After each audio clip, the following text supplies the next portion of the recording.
اللہ کا شکر ہے کہ زندگی میں ایک مرتبہ پھر ہم ماہ صیام رمضان المبارک کا استقبال کر رہے ہیں۔ اس پر ہم اللہ کا شکر ادا کرتے ہیں کہ اللہ ایک مرتبہ پھر ہمیں یہ بابرکت ماہ انور عطا کیا ہے۔ ماہ صیام جب جلوہ فراز ہونے لگتا تو حضور صحابہ کو ایک طویل خطبہ ارشاد فرماتے، اس میں ماہ صیام کی برکتیں، اس میں جو اللہ کی رحمتوں کا نزول ہوتا ہے اس کا ذکر، خاص طور پہ جو اجر و ثواب اس مہینے میں نیکیوں کا بڑھ جاتا ہے اس کا تذکرہ کر کے نیکی کی تحریص دلاتے، نیکی کی ترغیب دیتے۔ خود بھی حضور کثرت کے ساتھ ماہ صیام میں عبادت فرماتے اور صحابہ کو بھی اس کی ترغیب دیتے۔ حدیث میں جو لفظ آیا ہے وہ ہے شد المیزر، جس کو ہم پنجابی میں کہیں تو لنگوٹا کسنا۔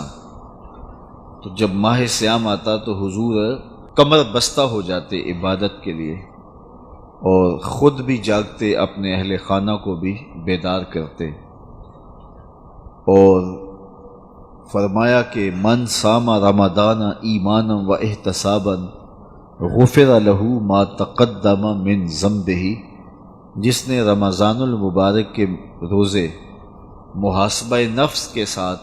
اور ایمان کے ساتھ رکھے، اللہ تعالیٰ اس کے پچھلے سارے گناہ معاف فرما دے گا۔ کہ کتنی بڑی سعادت ہے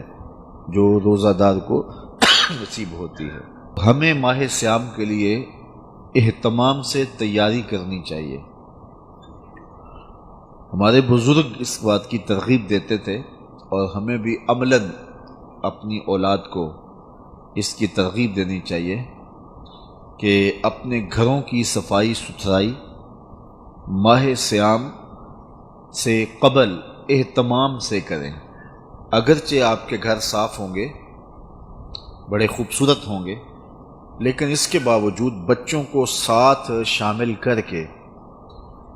گھروں کو صفائی کریں، اور اس نیت سے کریں اور یہ شعور بچوں کو دیں کہ یہ سب کچھ ماہ صیام کے لیے ہو رہا ہے۔ آپ کا کوئی بڑا اچھا مہمان آ رہا ہو تو آپ اس کے لیے گھر کو سنوارتے ہیں، تو بچوں کے ذہن میں اس مہمان کا انتظار بڑھ جاتا ہے نفسیاتی طور پہ، اور اس انتظار کی شدت پیدا ہو جاتی ہے کہ یہ کون سا مہمان ہے کہ جس کے لیے گھر کو آراستہ کیا جا رہا ہے اور رنگا رنگ کے کھانوں کے بارے میں سوچا جا رہا ہے، تو اس کا انتظار بڑھ جاتا ہے۔ وہ مہمان آئے گا تو یقیناً مہمان کے آنے سے اللہ کی رحمتیں اترتی ہیں، لیکن جو مہمان ماہ صیام کی صورت میں جلوہ گر ہوگا تو اس کی رحمتیں جو اترتی ہیں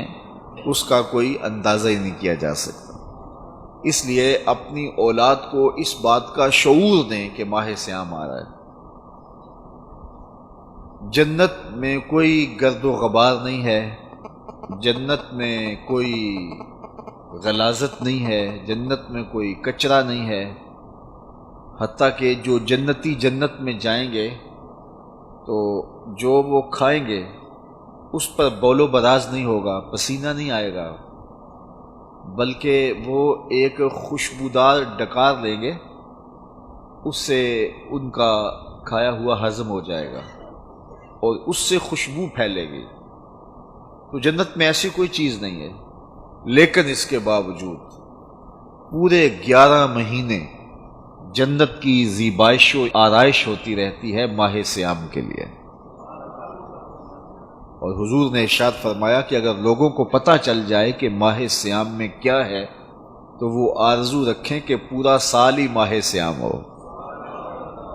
یہ اس قدر بابرکت اور اس قدر خوبصورت مہینہ ہے۔